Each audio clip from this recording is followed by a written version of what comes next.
Hey everybody, this episode of Tabletop Babble is brought to you by Join the Party. Join the Party is an inclusive, character-driven 5e real play podcast. When three unlikely heroes are plucked from jail to defend the wedding of the millennium, they're sucked into an adventure of talking gargoyles, anarchist bandits, and royal betrayal. Get ready to meet Johnny B. Goodnight, an overzealous warlock, and everyone's magical dad, Inara Hearthome, aspiring assassin and cool queer skater teen, and designation TR8C, the adorable and murderous robot. If you don't know your D20 from your D8, we got you. Learn the rules of Dungeons & Dragons while listening along with our beginner track. Or if you're a gaming veteran, get straight into the action with episode 1.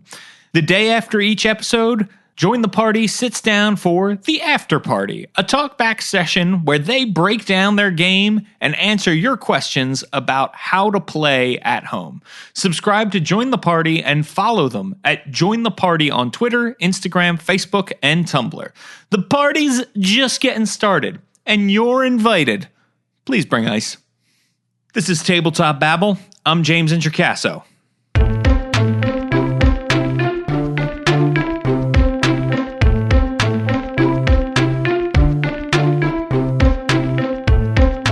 Today on the show, I'm talking about Megadungeons with the one and only Sersa Victory and the one and only Gareth Ryder-Hanrahan. Both of these game designers are amazing and have so many good ideas, and the Megadungeon was mystifying to me before this episode, so I am very excited to share it with all of you. Here's the interview.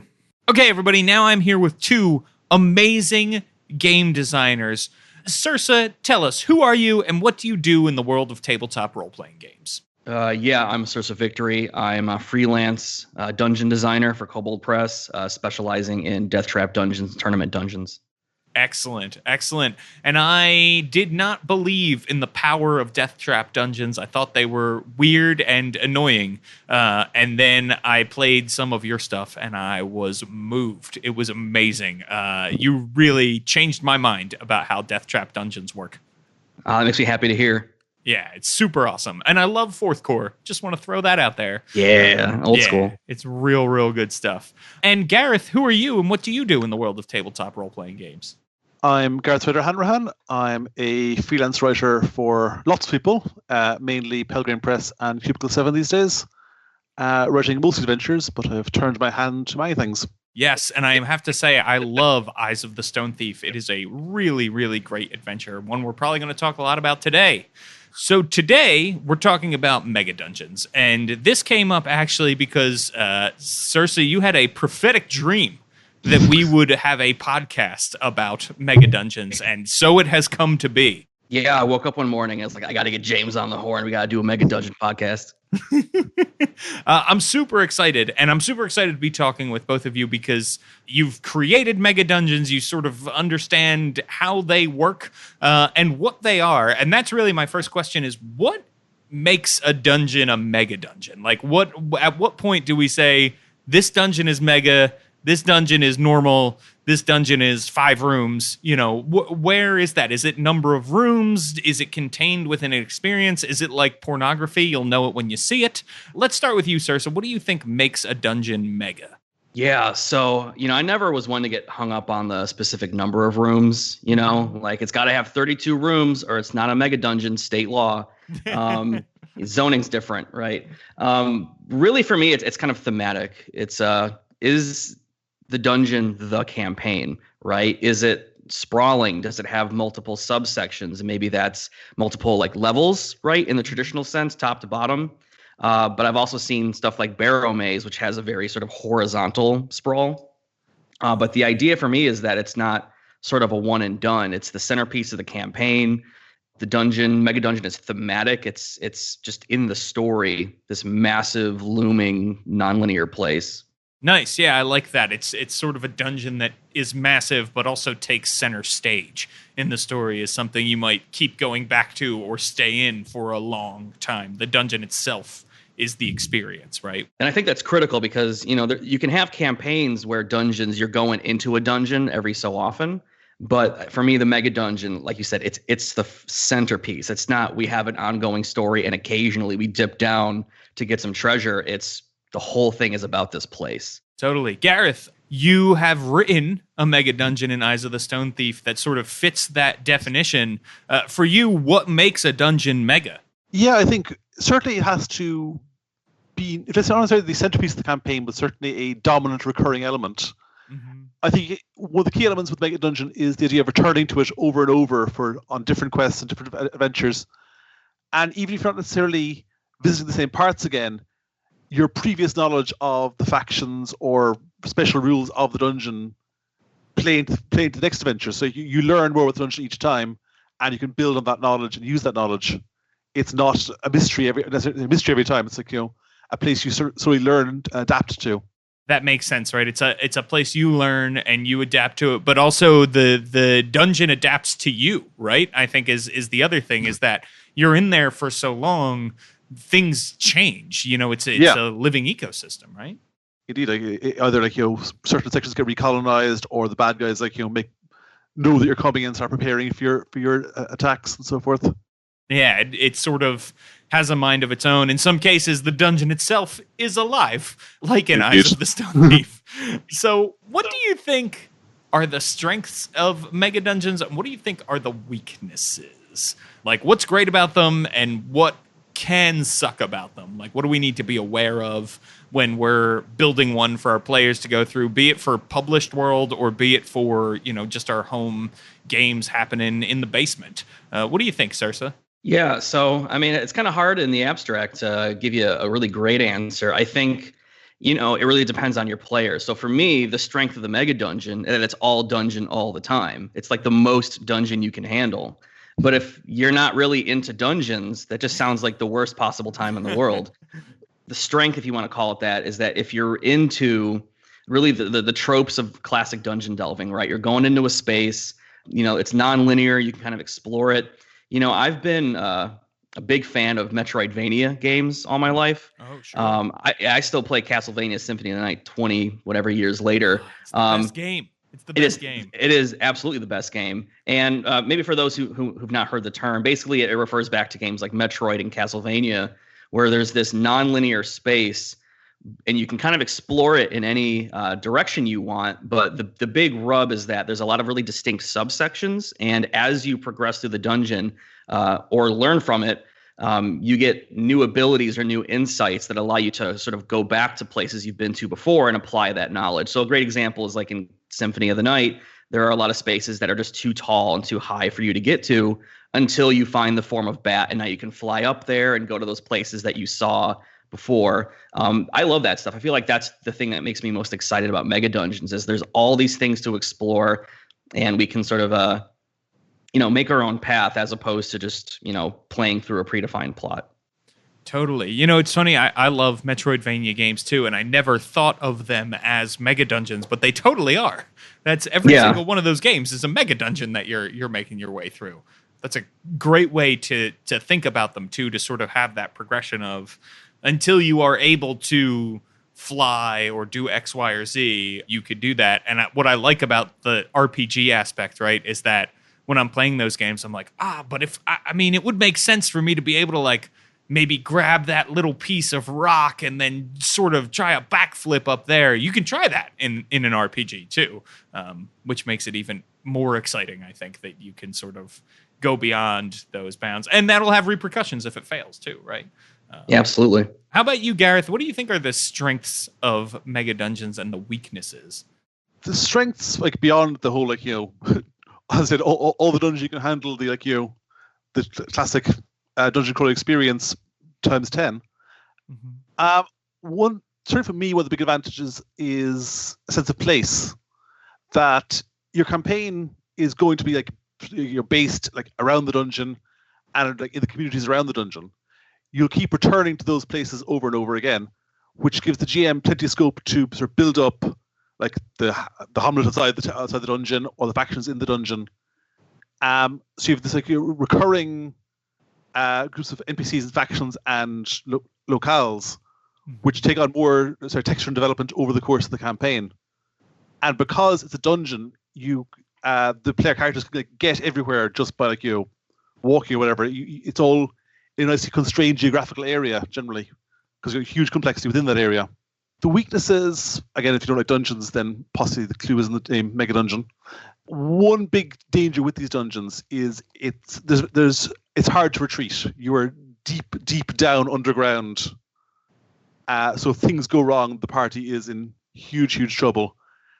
And it's always frustrating to spend ages and ages developing this massive dungeon, developing this cast of characters, developing this location, and then a series of bad dice rolls, and there's no way to run, and you just get die down the darkness. I don't know. I think Sersa might think that's a strength, dying in the darkness, right? That's what it's all about. But to your point, I ran for a long time a 4th edition Mega Dungeon campaign. And what we actually did was we turned retreating back to the surface into its own little mini game. And this might be a little too much, for 10 in the morning here. But what we did was basically we had a deck of just playing cards. And then I was able to count how many rooms away they were from the nearest entrance. And we play this, I don't know, it's like a little just really push your luck type thing, is it? Yeah, exactly right. Where it's basically just kind of a little casino game, and the further away they were from the entrance, because it was really boring to sort of force them to backtrack or, and we abstracted stuff. So if they pulled the wrong card or made a bad play, we just kind of ruled, oh, well, you encountered some goblins on the way back, lose 2 healing surges for your next rest, that kind of thing. Which, exactly right. So it kept that feeling of challenge, and it had that sort of, I guess what I would call kind of the Dark Souls effect, where it's I only have 3 uses of my Estus flask, so I can only sort of travel so far away from the bonfire before I start to get into the danger zone here. And it worked great. It was quick, it was thematic, but it also maintained that level of danger. Because that, for me, is another strength of the Mega Dungeon, is that resource management aspect, where you really have to think okay, we're going to be as far away from the entrance as we've ever been. Do we want to press our luck and go in another room, knowing that might come back to bite us, or do we play it safe? And then, of course, when you find new entrances or secret entrances that are closer, you're just oh, this is the greatest thing we've ever gotten. This is so good. That's a really, I'm going to steal that, actually, if that's okay, because I think that is just an awesome way to do that. And I do think, when I think about video games, you've got me on this kick now, right? There's all sorts of Mega Dungeons in video games. In Zelda video games, you're in these enormous dungeons that sort of take center stage. And so, yeah, there's a lot of stuff there to the Mega Dungeon that I think you can think about those games that you've played as well and bring in a lot of those aspects. What are some favorite Mega Dungeons? Gareth, let's start with you. What are some of your favorite published Mega Dungeons out there? I spent an awful lot of time down in Undermountain when I first started playing D&D. That was a long time ago. And that campaign ended, we were using, I'm not sure if it was the old rules or the unofficial rules for Fireball, where it basically conformed to the size, you worked out the volume and then conformed to the size of the room. So one Fireball could wipe out a large chunk of the dungeon, because 33,000 cubic feet or something. So yeah, one player charmed a wizard, said shoot them, and yeah, the campaign sort of ended in a large ball of flame. I also ran through the Temple of Elemental Evil when I first started playing. It was 3.5 back then, and I'm currently in the middle of writing Moria for the One Ring campaign, which will be converted over to Adventures in Middle-earth at some point. How are you finding Moria? It's strange. Because it's a dungeon, it's a city which has been sort of converted into a dungeon, and the range of monsters in Tolkien is a tricky thing to handle, because you have a very sort of small monster palette. You can't drop in black puddings or beholders into, well, obviously not beholders, into Moria. It has to be orcs, more orcs, orc-like things. So the trick is finding variations on that are still entertaining for the players. I'm so curious about Tolkien Mega Dungeons for that exact reason, right? There's not as many monsters. You don't have an enormous monster manual filled with monsters. What about you, Sersa? What are some of your favorite Mega Dungeons? Yeah, so not to be weird, but Eyes of the Stone Thief. In large part because when I saw the marketing materials for it, I was like, man, this is a major.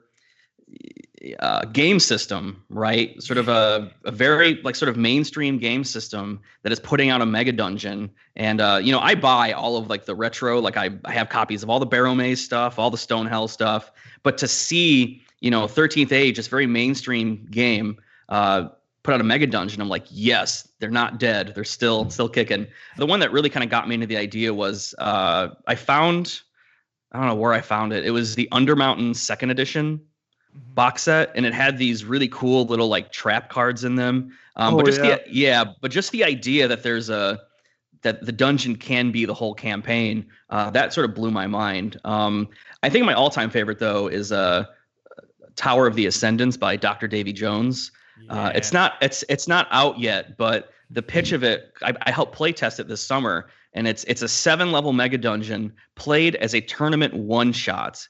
So it's a one-shot mega dungeon, and I was like, this is kind of weird. And then I looked through it, and I'm like, you crazy sucker, you did it, man, you made it happen. So, but that's kind of my all-time favorite, I think.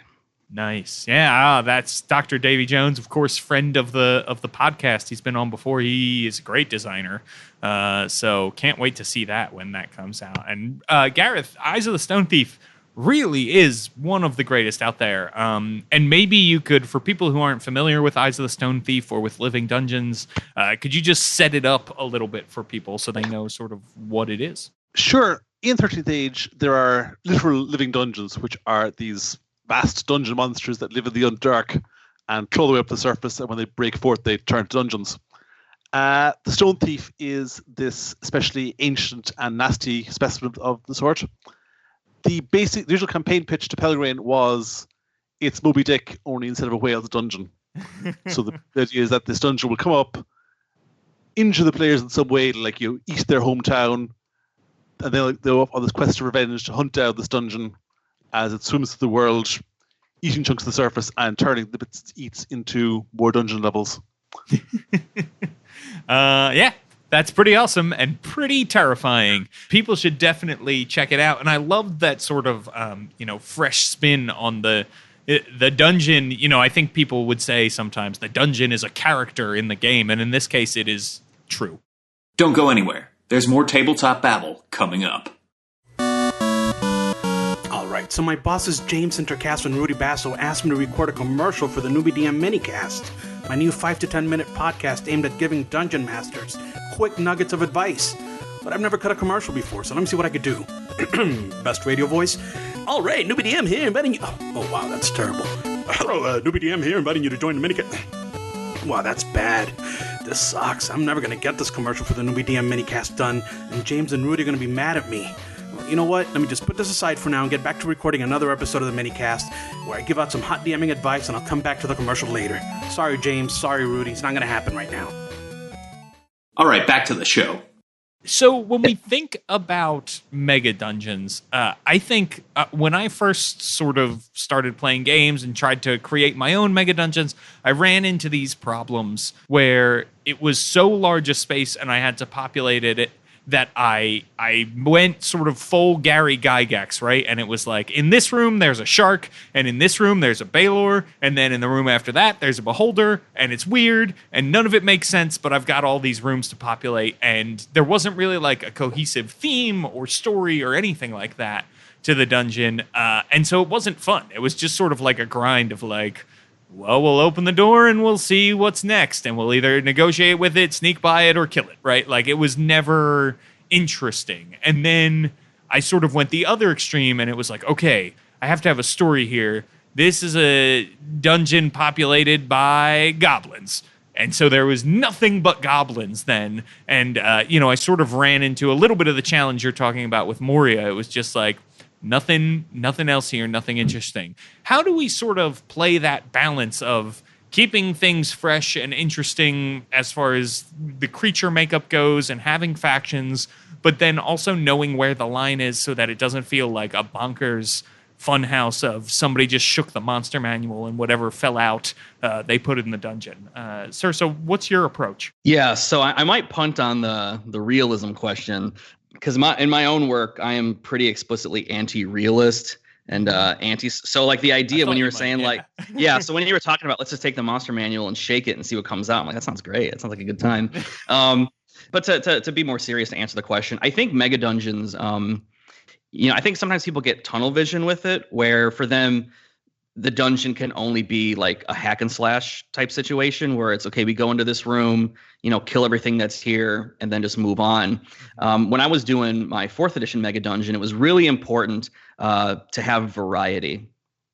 And what I mean by that is not just like variety in the monsters, but variety in challenges, right? So, there were, of course, monsters to kill and traps to dodge, but there were factions to negotiate with. There were weird kind of mysteries where the players could just get lost in exploring. Like, why are these obelisks here? Why don't they match anything else in the dungeon? What's the writing all about? So there's that kind of mystery element to it. I feel like, it's like a regular campaign where it's. I can't speak to the published piece too much, but if you're running one for your home group, I think take the same strategy you would with any kind of campaign and don't prepare too far ahead of the players.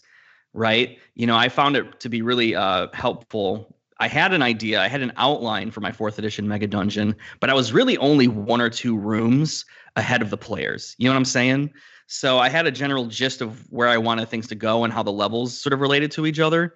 But I wanted to leave myself the flexibility to respond to what the players were interested in. I wanted to leave myself the flexibility to sort of alter the focus of a particular session. So maybe last session it shook out where it was really combat heavy. And so now I'm going to say, okay, well, the next room, originally I had some monsters in there, but maybe I'll do like an intelligent dungeon denizen that needs to be negotiated with or introduce a faction, those sorts of things. Because otherwise it just gets really kind of dull.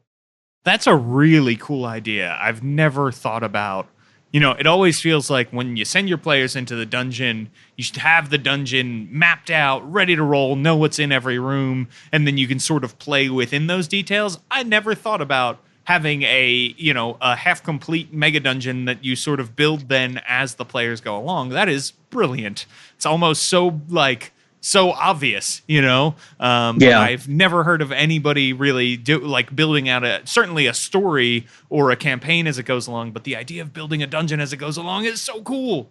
You're blowing my mind. Yeah. And that's the thing is, again, I think people get hung up on the word dungeon because you wouldn't if you were running just a regular or a very story or intrigue driven campaign, you're not going to sit down and plot out every single encounter. I hope not for all 20 or 30 levels. You're going to prep what you need and then let the players, you're going to read the table and go, okay, this is what they're interested in. This is what they're not interested in. Here are the leads they're following. Here are the leads that they're not really biting on or aren't interested in. And so I feel like it's a mega dungeon, but it's still a campaign and all the same campaign rules apply, I guess, if that makes any sense. Gareth, what about you? You've had to fill lots of dungeons with baddies. How do we play that balance between wacky and sort of story driven and fun, and what do we do? The horrible answer is it depends on the dungeon, which is an absolute cop out. If you're doing a realistic campaign, where you are going to end up with, I said, lots of empty rooms to avoid all the monsters to be sort of crowded on each other. Because most ruins are mostly empty space, and you want the players to have the experience of slowly advancing through these dark rooms and dark corridors to build up that sense of realistic experience. What I would do there is would map it out in some form, but not pay too much attention to the emptier parts of the dungeon.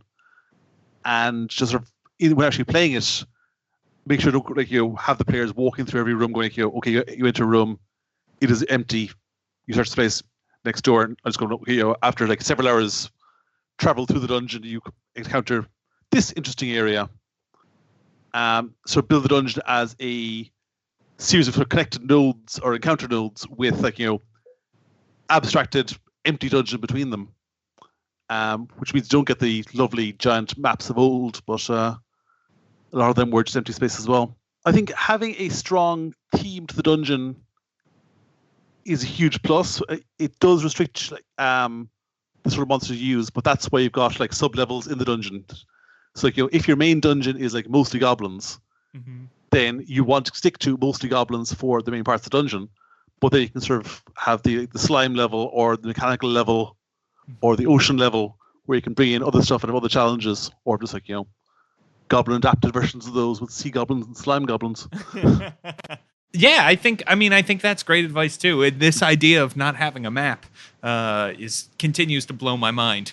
If nothing else, I have gotten a lot out of this podcast, so thank you both. A map can be very, very abstract. I mean, the physical relationship between location of the dungeon is as important as you want to make it. Like, if you have a very, very sort of tactical group where it's important to know that, like, we can retreat back to that room that's like 20 by 10 that way, and they go, oh, hang on, if we go knock through this wall, we'll be into the third hall down there. That's cool. If that's the sort of campaign you want to play, go for it. If you're playing a sort of looser, more like, this is this encounter, we want the next one, then you can sort of dispense with having a sort of formal map of the dungeon and just have, like, this encounter will lead to this encounter, will lead to this encounter, but the interstices between them can be left sort of fuzzier, and just like you go through lots of rooms and corridors and get to the next room. Yeah, that's a really, really cool idea. So when we're talking about Megadungeons, right, certainly designing them is a lot of fun, but sometimes, you just want to buy a published one. You want to support the work of Sersa Victory or of Gareth, and so you buy yourself a published Megadungeon. You read through it. Once you do that, what's sort of the best way to prepare to run? What are hangups that DMs or GMs need to get rid of? What is the best way to prepare and to run a published Megadungeon? Sersa, let's start with you. Yeah, so I think the most important thing is don't try to memorize the dungeon. There's a lot of rooms. It's mega for a reason, right? So what I found helpful is to, instead of trying to remember the individual encounters and how everything sort of fits together, pay really close attention to the theme, right? And the setting and the big goal. When I first started snapping together Megadungeons and running it, it's really easy to sort of forget the big picture. Like, why are we here? Like, why are we going through all of these rooms in a dungeon? Why do we even care? Why don't we just leave it alone? Seems like the dungeon, it's kind of a dangerous place. Let's not go in there. And the reason I say that is because you can really help the player stay on task and reinforce the theme of the Megadungeon. If you have a very clear picture in your head of, like, okay, the goal is to get to the lowest level and destroy the Demi-Lich, right? And the goal here, this dungeon, it's alive, it's eating cities, or it's this ancient mythic underworld. And then what you do is, if you can keep that theme like at the forefront of your mind, you can color your descriptions, because I feel like really good Megadungeon adventures, published ones, they leave a lot of room for you as the GM to be flexible, and gives a lot of space for you to sort of inject your own flavor and narration. To give you an example, I was talking to Wolfgang and Steve Winter a super long time ago, and they were running Barrow Maze, which is that OSR Megadungeon series. And it is a very Spartan dungeon. Like, you read through it, and it's very sparsely described and sparsely populated. And I was like, man, this seems like it would be a challenge to run. But when Steve Winter was the GM in this group, he said, no, it's great because it allows me to sort of inject my own narration and my own style onto the adventure, and to allow the sort of story to emerge out of the gameplay. You know what I'm saying? That's where I think knowing the theme and knowing the big goals is important, because if you feel like the players are getting off track, or they're just getting too lost in the weeds and they forget the big picture, or they forget why are we even here, the good published Megadungeons leave room for you to sort of re-inject that. So if you're in a room and you feel like the players are sort of losing track, put some details in there that reinforce the theme of the dungeons. I'm a big fan of having all of the villains have symbols and iconography, right? So if you're in a room, there's skeletons here. As written, it's just a room full of skeletons, but I'm going to put symbols on their foreheads. I'm going to put banners or statues so they remember, like, oh, we're here to fight the Demi-Lich. Yeah, that actually is a really great point. I really like dungeons that do all the stuff that I don't want to do, and then allow me the freedom to do whatever I want, which is actually most products, because even if they have details in there, you can change them. Gareth, what about you? What do you think about running published Megadungeons? You definitely don't need to memorize the whole dungeon. you do need to stay, I'd say, 2 encounters ahead of the players. You need to know what's going to happen in the next room, and also what's in the rooms connected to that location. So you can know, okay, if the players set off explosion here, then the orcs next door will go, hang on, what the hell was that? You don't need to to sort of master those the sort of the second order encounters immediately, but you need to know roughly what's coming up soon. My other tip is when you first start the campaign, just flip through the dungeon to 10 random pages and write down rumors the players can find about those locations. Just sort of foreshadow stuff, and also give you a sort of cross section of the dungeon, so you know that 10 levels on the road, there's going to be a room full of octopuses with glass tentacles. Cool. And then you say, you've heard tell of this strange chamber of the glass tentacle octopi. And then the players will be happy to look out for that when it finally comes around. That's a great way to do it. That's I definitely agree with you too about staying ahead. That's what I always try to do, is read the next few pages before the game starts, get ready, get in that mindset, and then go. And then inevitably they, blast a hole in the floor and go somewhere I didn't expect them to, because that's part of the fun too, right? Is the unexpected. So what is the best way when you sit down and you start designing a mega dungeon, Gareth? How do you begin? Again, it's going to depend on the theme of the dungeon and also the game system it's been done for. What I'll try and do is work out what is inspiring me, what sort of causes awe in the dungeon. What is if this were a movie trailer, what is the scene they'd show, the sort of dramatic vista that would have the music playing over it? Am I trying to go for a sense of oppressive horror? Is it supposed to be a spooky dungeon? Is there some sort of central hub of the dungeon that's going to be this big dramatic location, like this vast well in the middle of the world? So for Stone Thief, which as I said was Moby Dick the dungeon, the key scene in that is this bit where the dungeon literally breaches out of the world, smashes up and smashes down again, like a whale breaking out of the ocean, crashing down. And when I was writing the book, I had that sort of one scene in mind the whole time, and trying to keep the feeling of that this place was mobile and fluid and alive. Whereas for Moria, which I'm currently working on, there what I'm trying to convey a sense of history. This place is the ancient home of the dwarves, has been around for many thousands of years and has since been defiled by orcs and has things lurking in the deeps. And there, all the my locations are based around your past events, or either the players start telling stories you discover this chamber. Tell me of your ancestors and how they built this place. And have the players build up their own dwarves' histories as they're going through the dungeon. That's a really cool way to do it. I love the tell me of your ancestors.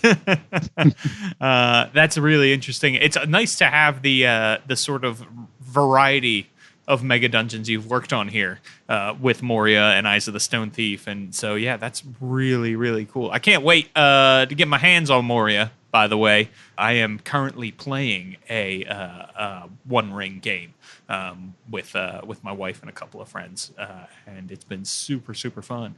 So, Sersa, what about you? What do you think is the best way to begin designing a mega dungeon? Or what do you do when you begin designing a mega dungeon? Yeah, so the first thing I do, variety again is kind of the watchword.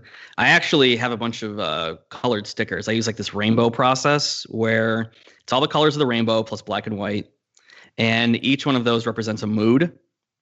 And so red is fire or caldera or something like that. White can be sort of ice or snow. Blue is aqua. And then what I do is I basically sketch out really, really quickly a dungeon level that reinforces the mood of that color, right?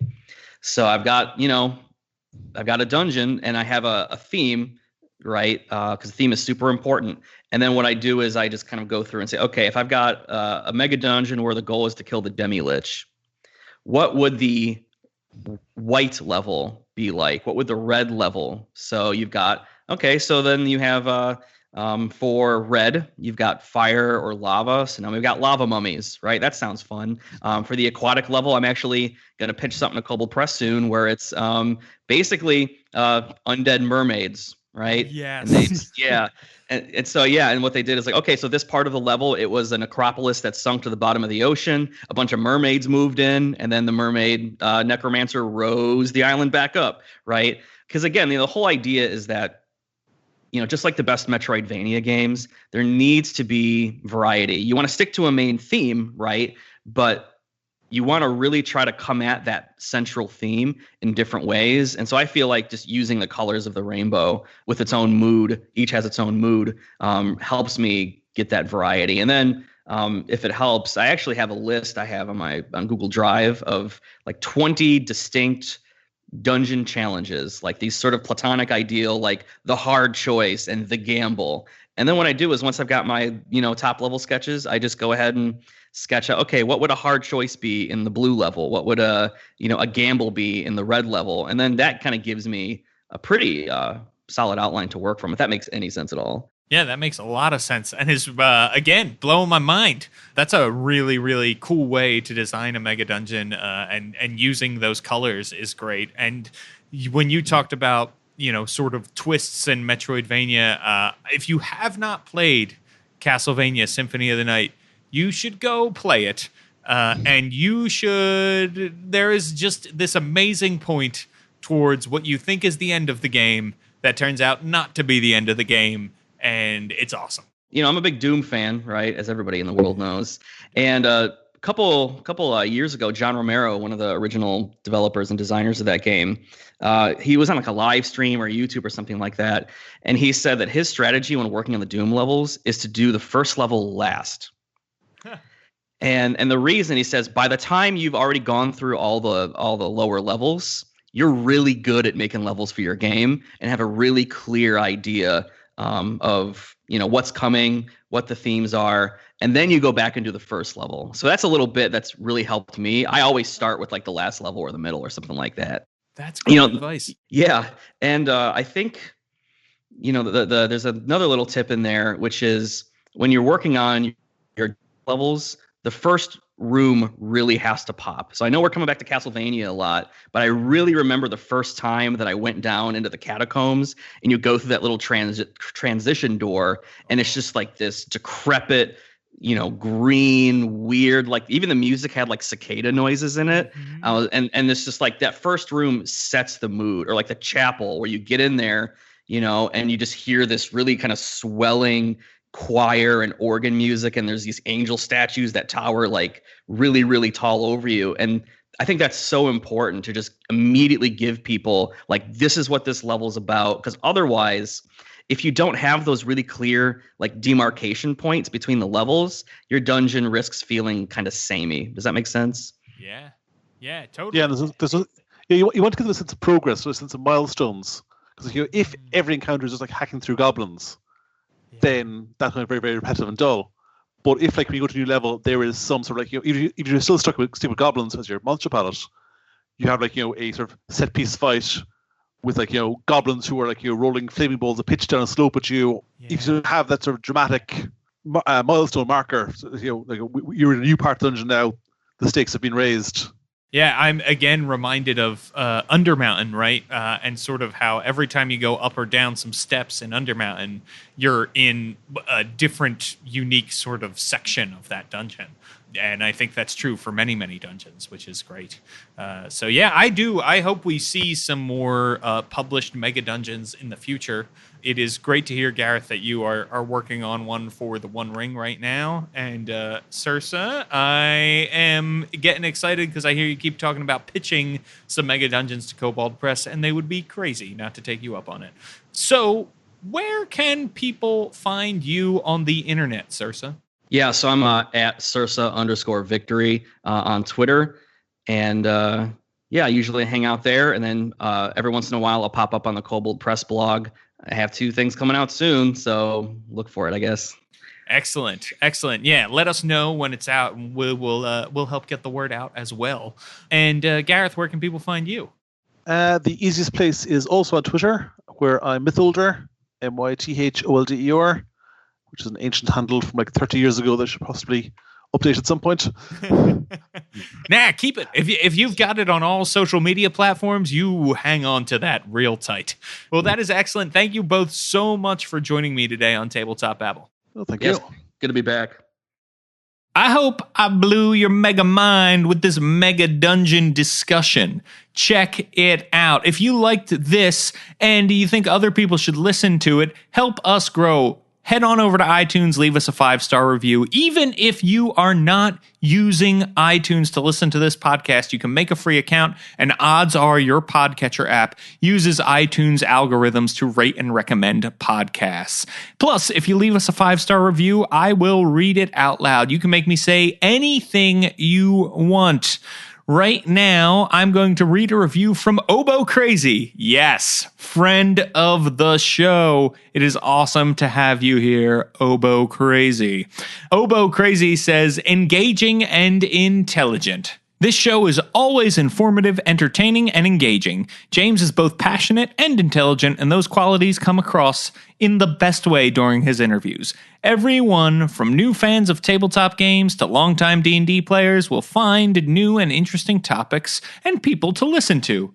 Well, thank you so much, Oboe Crazy. And for those of you who have not figured it out yet, Oboe Crazy is, of course, Lauren Urban, a guest of this podcast, both past and future. Check it out. Thank you so much for this review. People, I am officially out of reviews as of this review, so head on over to iTunes and leave us a new one so I have stuff to read. You know, if you love Tabletop Babble, you should check out all of the other shows on the Don't Split the Podcast Network. I'm talking about Have Spellbook Will Travel, Game O'Clock, Venture Maidens, Dames and Dragons, the Newbie DM Minicast, and the DM's Deep Dive. Check those out over at don'tsplitthepodcastnetwork.com. If you love tabletop role-playing games, you will love all of our other podcasts. All right, people, you can find me on Twitter at James Introcaso, and you can follow my game design misadventures over at worldbuilderblog.me. And hey, do you want to play D&D in a castle in France with me? We still have some rooms left. Head on over to dndinacastle.com. That's dndinacastle.com. It's not just me. I'll tell you what, there's going to be a lot of other awesome people there. Jeremy Crawford, Satine Phoenix, Rudy Rutenberg, Tim Modeshaw, Zoltar from Sage Advice. Go check it out.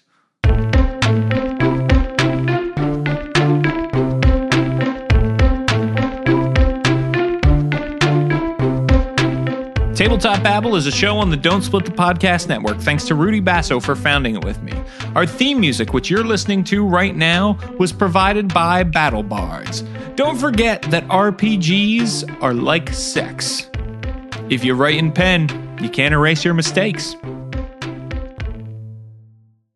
Hey everybody, just wanted to let you know that this episode of Tabletop Babble was brought to you by Kobold Press. Kobold Press, the makers, of course, of the amazing Tome of Beasts, a 5th edition Dungeons & Dragons tome filled with over 400 new beasties, including my very own Corpse Mound. Well, do you play on Roll20? Would you like the Tome of Beasts to become digitized and get uploaded to Roll20 so that you can just drag and drop monster tokens right from the Compendium tab onto your game board and have a fully statted token appear along with a character sheet bio that has all sorts of clickable skills and icons that just roll for you? Would you like to have all of the monsters come with illustrated handouts and tokens by some of the finest artists working today in the industry? Would you like to be able to sort and search and find all of the monsters in some sort of amazing searchable compendium that's even better than having a book? Would you? Well, guess what? Kobold Press has teamed up with Roll20 to make it possible. Right now, you can get the Tome of Beasts with all of those features I just said over on the Roll20 marketplace at roll20.net. Or you can head on over to don'tsplitthepodcastnetwork.com. Just click on the banner on the left that says Roll20, Kobold Press, Tome of Beasts, bada bing, bada boom. You are in business and you're dropping my Corpse Mound onto your players. and they're screaming and you're loving it and they hate me, but you love me. So it's all good. And then we come back together and I'm like, but wasn't it awesome? And they're like, yeah, it was awesome. And I'm like, cool. Everybody go buy Tome of Beasts on Roll20.net. And then we hug. There's like a big group hug. And then we jump high five and freeze frame and credits roll.